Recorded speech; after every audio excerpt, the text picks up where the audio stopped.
Everything flows out and in. Everything has a tide. All things rise and fall. Welcome again, beloved lightworkers. You've journeyed through the mind of the all, reflected in the mirrors of correspondence, heard the vibration of spirit, and danced between poles of polarity. Now we come to the fifth hermetic flame, the principle of reading. The hermetists observe the secret pulse behind all creation. Everything rises and falls. What swings to the left must swing to the right. But this is not chaos, it is cosmic choreography. Let us now uncover the internal breath of the divine, the rhythm that carries galaxies, emotions, thought, and faith. Everything flows, everything moves, but not randomly. It moves with rhythm. The tide comes in and the tide goes out. The moon waxes and then it wanes. You inhale and then you exhale.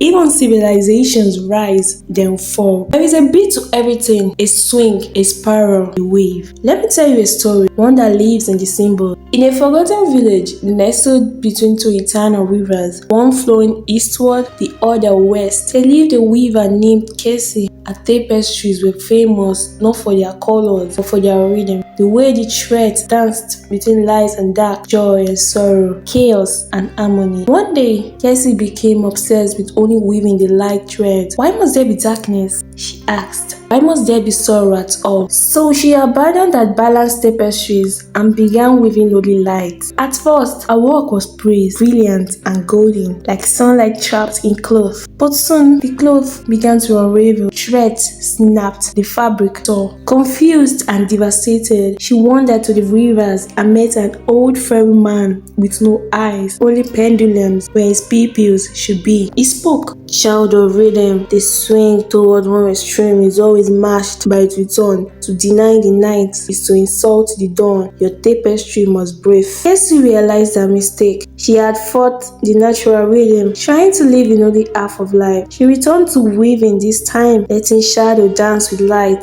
letting sorrow kiss joy. And her greatest work became known as the eternal flow, a cloth that shimmered and dimmed as the sun moved across the sky. Just like Casey, many of us try to resist the downswing, but the hermetic wisdom reminds us, if you flow with the rhythm, not against it, we harness its true power. The principle of rhythm tells us, if you are in a valley, peak is coming. If you are on a mountain top, prepare to descend. But fear not, because the wise do not resist the tide, they learn how to ride it. The hermeticists symbolize rhythm with the pendulum swinging between opposites. It mirrors the principle of polarity, joy and sorrow, success and setback, union and solitude. But here's the mystical secret: the higher your consciousness, the less violently pendulum swings. When you live unconsciously, you are tossed like a leaf on a wave. But when you become centered, you learn to observe the motion and detach from the extremes. You do not stop the swing, you transcend it. Rhythm is not linear, it is spiral. Think of the seasons, not just repeating, but spiraling forward. You are not the same soul you were last winter. You have risen a ring higher. This is the rhythm of initiation. Every death is followed by rebirth. Every silence is a new song. Day gives to night, and night gives to dawn, but the sun never truly dies. And so your soul rides its own wave, sometimes submerged in shadow, sometimes radiant with knowing, but always moving forward in sacred rhythm. The hermetic adept does not resist rhythm, but neither is she ruled by it. She uses the art of mental alchemy to neutralize its pull. This does not mean you don't feel the swing, it means you don't get lost in it. If the pendulum swings low, you observe, you accept,